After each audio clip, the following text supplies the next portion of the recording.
এখন আরিয়ানের বাড়ির লোক বলছে রুম্পা আরিয়ানকে মেরেছে। এটাও কি সম্ভব? এই মেয়েটা আরিয়ানকে পাগলের মতো ভালোবাসতো।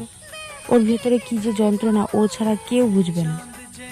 আরিয়ান মারা যাবার পরে কত প্রশ্নের মুখোমুখি হতে হচ্ছে, আর কত সহ্য করবে মেয়েটা? ও তো একটা মানুষ। স্বামী হারানোর পরে ও সোশ্যাল মিডিয়ার সাথে যুক্ত ছিল না। মানুষের এত খারাপ খারাপ কথা শুনে লাইভ করতে হয়েছে তাকে।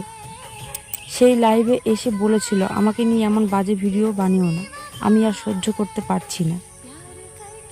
তারপরে আরো অনেক ঘটনা, কি যে বলবো তোমাদের। সবাই রুম্পাদির পাশে থেকো, এটাই তোমাদেরকে হাত জোর করে বলছি, তোমরা একটু রুম্পাদিকে বাঁচতে দাও।